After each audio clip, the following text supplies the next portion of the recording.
Hello there and welcome to Local for Leeds. It's my channel where we talk all things Leeds United. I'm of course George. Welcome along to the channel and we are speaking about a win for Leeds United. Finally Leeds got a win, a well needed, a really needed win. On last night as I'm recording this. Yeah, look, we're going to look and talk about it, but it was a much needed result for Leeds, and it put some within, put some bit of distance between them and Norwich, who currently occupy the last relegation position. So yeah, let's have a look then at the starting lineup, and you thought, okay, he's dropped Harrison and he's dropped Rodrigo. In came Click and in came, James switched to the left, didn't he? Rafinha on the right, Click was in the middle, and then up front was, of course, Roberts. Now, Roberts came in for Rodrigo, and you thought, we need a win here. Tyler Roberts up front. Is that a bad one, sort of thing? Is that going to end well for Leeds and Bielsa? And in the end, Tyler Roberts was pretty influential. Sorry, he was very ineffective, should I say? He wasn't influential at all. But it didn't hinder us getting a result, and that was the main thing at the end of the day. Roberts was very much a passenger in this game. But the game starts off, obviously Palace in decent form, only one loss in 8 games. That's pretty good form in my book. And they came in, they started the game, and their main threat was down that right hand side, wasn't it? Jordan Ayew, Andre Ayew's brother, of course, and he was their main threat, which surprised me, because I thought they'd go down the left side with Zaha. Obviously Benteke's was on the bench, Benteke. And we'll come on to him a little bit later, of course, won't we? But yeah, Ayew in the first half was definitely their main threat. I thought Conor Gallagher looked sharp in places, but didn't really affect the game in something that he'd have probably liked. And Palace, overall, I felt they were, we were containing them, weren't we? I mean, Leeds had an opportunity, opportunities really. Calvin Phillips had a shot and Forshaw had a shot, but overall it was a very dull first half display. Both teams not really hitting any big punches on each other. I think the closest either side came was when Jeffrey Schlupp put that ball wide of the post, but it was closer than you thought, really. But that was the best chance of the game. Like I said, we didn't really look like creating that much, although we looked tidy in possession. I thought Forshaw, as he always has since he's come back, looked tidy in possession. And yeah, Palace looked dangerous down that right side.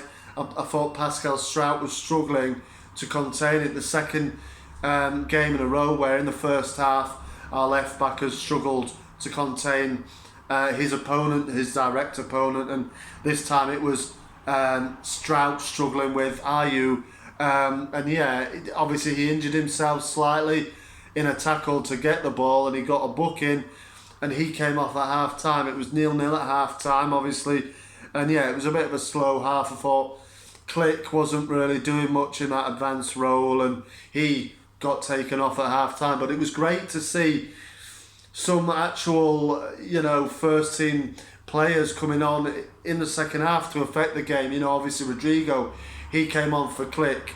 Firpo came on for Strouk and slotted into left back, and you're thinking, all right, here we go. First half was a little bit dull, but it's 0-0 and we need a win. Let's go again second half. And you're wishing Firpo to have a good game, but in the first few minutes, gives away the ball, brings down Ayew on the edge of the box. He gets himself a booking. But, shout out to Junior Firpo, because he had that bad moment, didn't he? Got a yellow card, but he really grew into the game. And for me, he looked very dangerous, actually. had some really nice link-up play with Dan James down that left side, and that was really good to see. He got in some advanced positions sometimes. Also, a mention to Dan James, who I felt looked very, very good. If his decision making slightly poor, but we've come to expect that, haven't we? But Bielsa, that's what you get when you play him in his natural position. He's not a striker. Play Dan James in his natural position on the left wing, not on the right wing, on the left wing. Harrison, deserved to be dropped. James came in and played very well for me. Obviously, there's sort of midway through the second half where Rafinha pings that lovely pass to Dan James. He lays it on for Rodrigo, who for some reason wants to take it round Guaita, the goalkeeper for Palace, and the ball goes out of play and we lose a chance. But I thought Palace in the second half, they came into it a little bit more. The first half, right wing was the main outlet for the attacks. In the second half, it was a left wing and Wilfried Zaha, who we know is going to cause issues. And shout out to Stuart Dallas, who marshalled him extremely well. There was that moment when he was on the deck, wasn't he? Basically went to head the ball at Zaha's feet. He just contained Zaha, and it was a real aggressive performance from Dallas and from the whole team, actually, really. It was great to see some battle, some aggression in that side, because most of the time we're a bit too nice, aren't we? But there was a bit of aggression about Leeds last night, and I liked that. They got about Palace and didn't allow the likes of Zaha to get any time on the ball, and Kouyaté as well, I thought, who's a sort of creates for Palace in the midfield. He was marshalled out the game very well as well. And Conor Gallagher, like I said, he was very ineffective as well.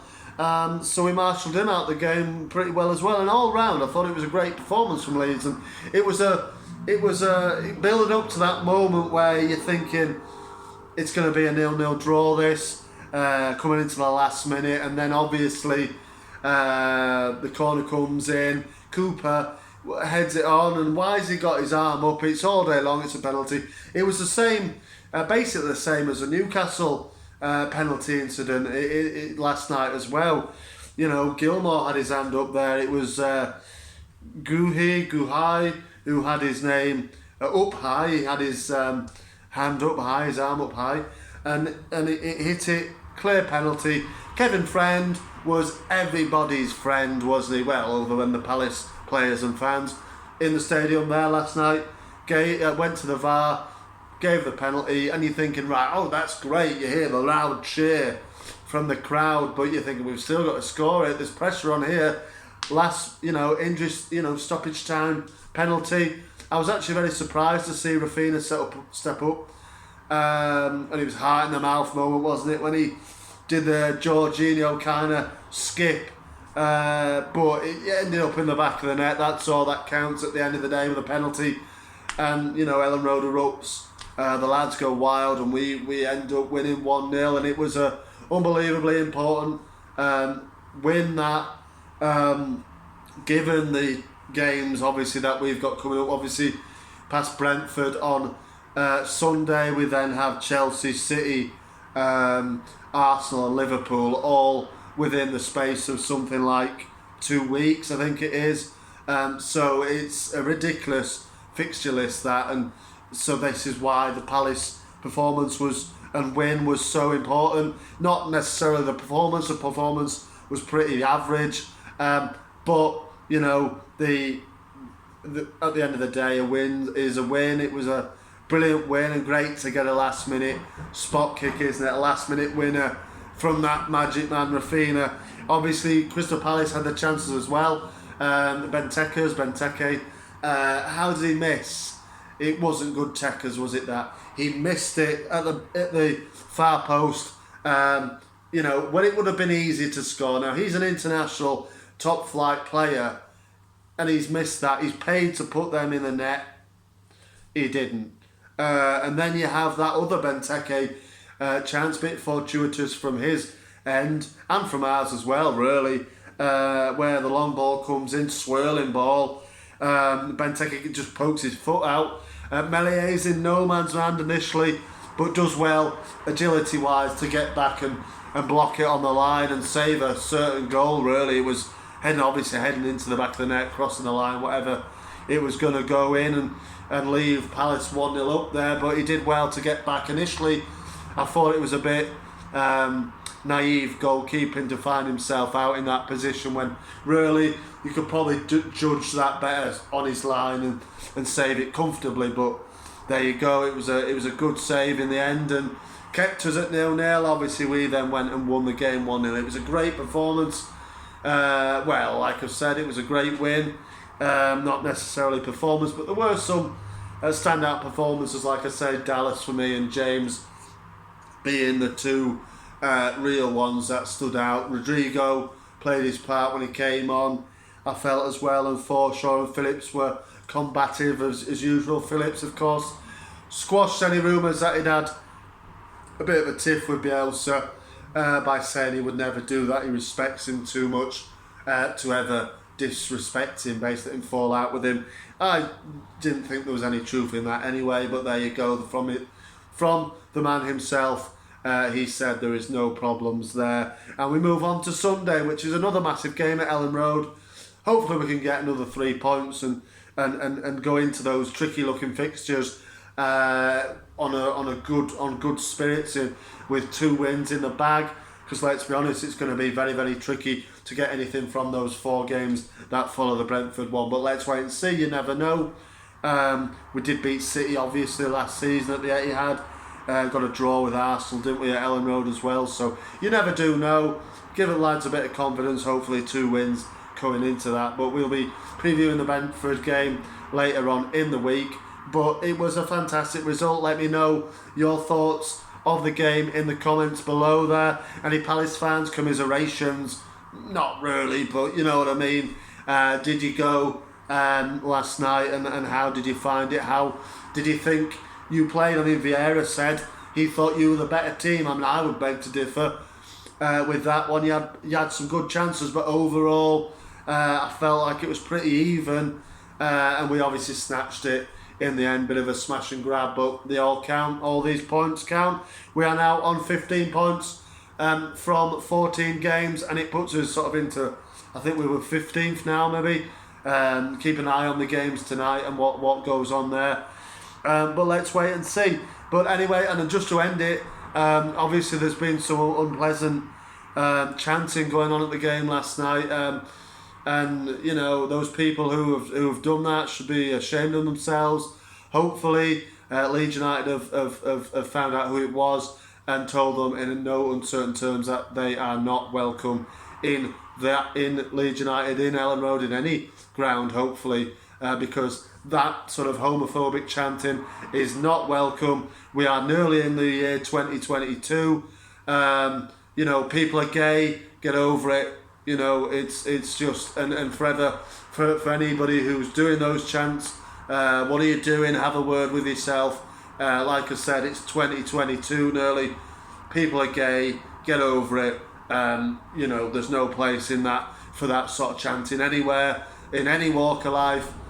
You should not be allowed anywhere near a football ground ever again, in my opinion. But that's it from me. A fantastic win. Let me know your thoughts. Marching on together, and I will see you on the next one.